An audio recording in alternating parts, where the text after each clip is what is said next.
यदि हजुरहरू daily vlog बनाइराख्नु भएको छ, back to back content upload गरिराख्नु भएको छ, मेहनत गरिराख्नु भएको छ, तैपनि हजुरले रिजल्ट पाइराख्नु भएको छैन भने चाहिँ यो भिडियो हजुरहरूको लागि है त। मैले यो भिडियोमा यस्तो कुराहरू सेयर गर्नेवाला छु जुन चाहिँ हजुरहरूसँग चाहिँ कसैले पनि सेयर गरेको छैन। यो चाहिँ मेरो आफ्नै पर्सनल एक्सपिरियन्सबाट आएको कुराहरू हो जुन चाहिँ म हजुरहरूसँग सेयर गर्दैछु। डेली भ्लग युट्युबको लागि भनेको चाहिँ एकदमै बेस्ट र इजी कन्टेन्ट आइडिया हुनसक्छ। तर यदि हजुरहरू एकदमै बिगिनर क्रिएटर्स हुनुहुन्छ, न्यू भ्लगर हुनुहुन्छ, जसलाई चाहिँ कसैले पनि चिन्दैन, हजुर एकदम अननोन फेसको हुनुहुन्छ भने चाहिँ यो डेली भ्लग राख्नु भनेको हजुरको लागि चाहिँ त्यति नै स्ट्रगल र त्यति नै बेकार पनि हुनसक्छ। मैले पनि अलमोस्ट 5-6 मन्थदेखि डेली भ्लग राखेर आएकी हुँ। मैले विकली 60वटा कन्टेन्ट राख्न ट्राई गरेको थिएँ। मैले हरेक विकमा 7वटा नयाँ कन्टेन्टहरू राख्दाखेरि पनि मेरो भिडियोजहरूमा भ्युज नजाने, मेरो आइडी ग्रोथ नभएको देख्दाखेरि म एकदमै डिमोटिभेट भएको थिएँ। डिमोटिभेट भइसकेपछि मैले आफूलाई सम्झाएँ, डिमोटिभेट हुनु सट्टा बरु मैले चाहिँ विकमा 3टा भिडियो राखौँ न त, बरु राम्रो राखौँ भन्ने मैले ट्राई गर्न थालेँ। त्यो पनि मैले ट्राई गर्दा पनि मेरो त्यसमा पनि केही राम्रो भ्युज भएन, केही राम्रो रिजल्ट आएन, केही पनि मेरो आइडी ग्रोथ भएको जस्तो लागेन। त्यसपछि म एकदमै दिक्क भएँ। अब के गर्ने त, मैले कस्तो खाले कन्टेन्ट ल्याउने त भन्ने जस्तो मेरो मनमा धेरै क्वेसनहरू आउन थाले। त्यसपछि मैले रिसर्च गर्न थालेँ। रिसर्च गर्दाखेरि मैले चाहिँ केही कुराहरू सिकेको छु जुन हजुरहरूको लागि पनि एकदमै युजफुल हुनसक्छ। त्यसैले यो भिडियो चाहिँ लास्टसम्म हेर्न चाहिँ नबिर्सिनु होला है त। अनि मैले त्यो खोज्ने क्रममा चाहिँ मलाई के थाहा भयो भन्दाखेरि चाहिँ डेली भ्लग भनेको चाहिँ एकदमै फेमस पर्सनहरूको लागि चाहिँ बेस्ट अप्सन हुनसक्छ।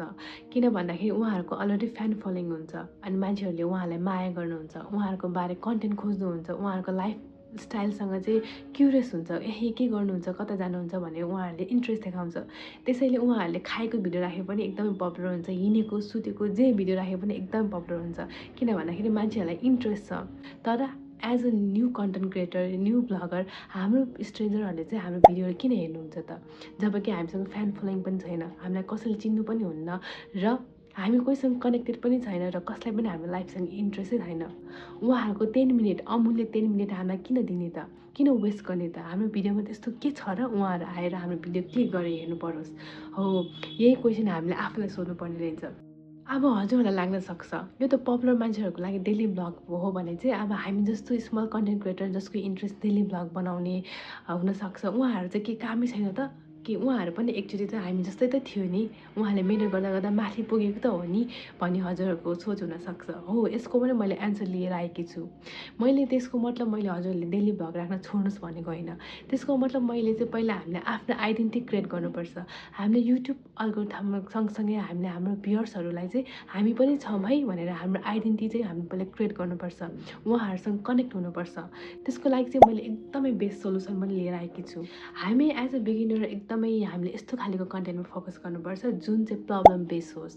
हाम्रो मेन भिडियोको टाइटलै हाम्रो भ्युअर्सको प्रब्लमसँग रिलेटेड हुन सकोस्। जब हाम्रो टाइटल उहाँहरूसँग म्याच खान्छ नि, उहाँहरूले अटोमेटिकली हामीसँग कनेक्सन फिल गर्नुहुन्छ। सँग कनेक्ट फिल भएपछि उहाँहरूले हाम्रो भिडियो हेर्नुहुन्छ। जब हाम्रो भिडियो हेर्नुहुन्छ उहाँहरूले हामीलाई माया गर्न थाल्नुहुन्छ, सपोर्ट गर्न थाल्नुहुन्छ अनि बल्ल हाम्रो लाइफस्टाइलमा उहाँहरूले इन्ट्रेस्ट देखाउनुहुन्छ। डेली भ्लग भनेको हाम्रो लाइफस्टाइलको बारे नै राख्ने हो। सो जब उहाँहरूले इन्ट्रेस्ट देखाउनुहुन्छ तब बल्ल हाम्रो आइडी ग्रोथ हुनसक्छ। अनि अर्को कस्तो खालेको कन्टेन्ट राख्न सक्छौँ भन्ने विषयमा पनि कुरा गरौँ है त। त्यसलाई भन्छ सेल्फिस कन्टेन्ट। सेल्फिस कन्टेन्ट भनेको कस्तो खालेको कन्टेन्ट हो त, जब कोही ऱ्यान्डम मान्छे हजुरको भिडियोमा भिजिट गर्नुहुन्छ नि तब चाहिँ उहाँले चाहिँ त्यसबाट केही न केही बेनिफिट चाहिँ पाउनु पर्यो। यदि यो भिडियोबाट उहाँहरूलाई केही फाइदा हुन्छ भने चाहिँ त्यसलाई चाहिँ सेल्फिस कन्टेन्ट भन्छन्। अनि मेरो विचारमा सेल्फिस कन्टेन्ट चाहिँ सबसे भाइरल हुने चान्स धेरै हुन्छन्, किनभने मान्छेहरू एकदम धेरै इङ्गेज गर्छ।